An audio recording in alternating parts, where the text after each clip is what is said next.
कृष्णाय वासुदेवाय हरे परमात्मने प्रणतः क्लेशनाशाय गोविंदाय नमो नमः। ओम नमो भगवते वासुदेवाय।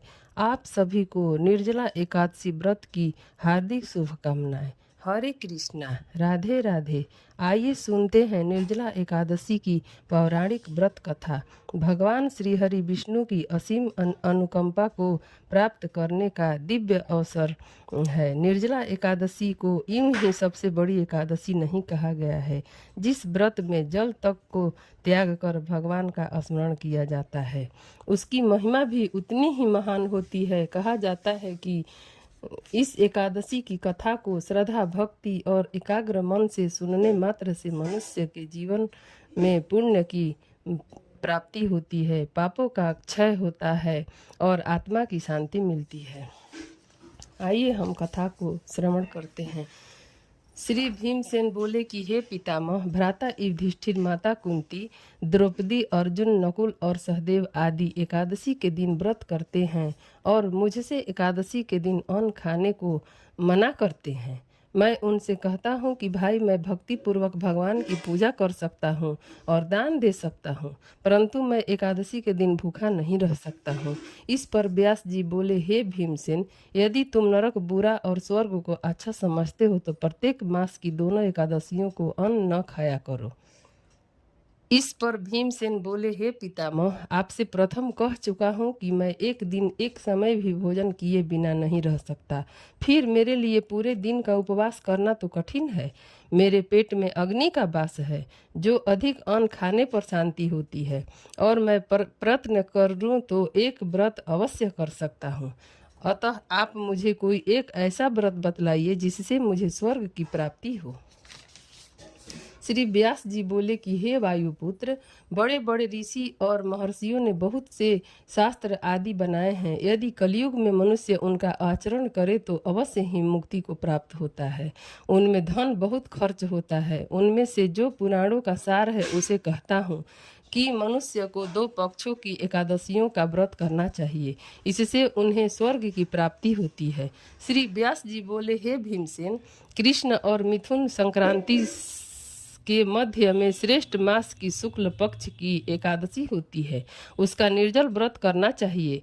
इस एकादशी के व्रत में स्नान और आचमन में जल वर्जित नहीं है, लेकिन आचमन में 6 मासे जल से अधिक जल नहीं लेना चाहिए।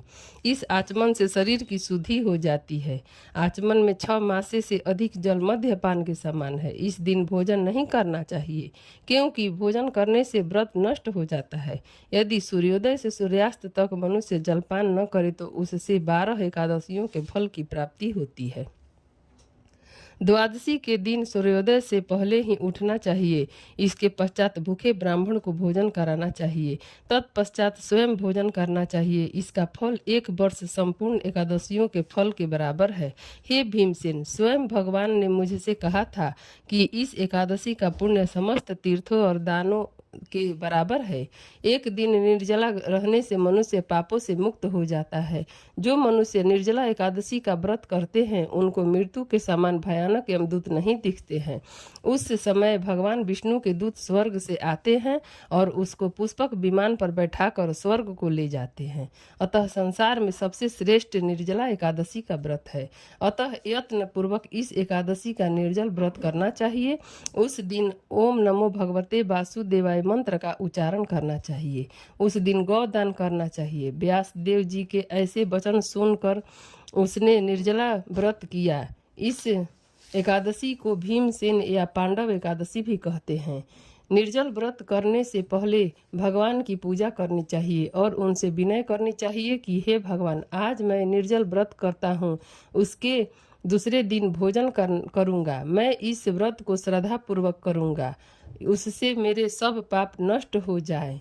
उस दिन एक घड़े वस्त्र से ढक कर स्वर्ण सहित दान करना चाहिए। जो मनुष्य इस व्रत का प्रहर में स्नान, तप आदि करते हैं उनको करोड़ फल स्वर्ण दान का फल मिलता है।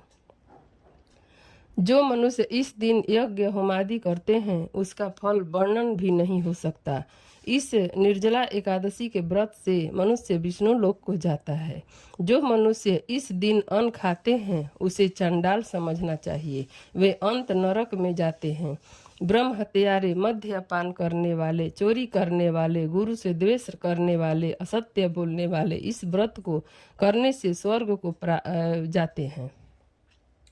हे कुंती, जो पुरुष या स्त्री इस व्रत को श्रद्धा पूर्वक करते हैं उनसे निम्नलिखित कर्तव्य है।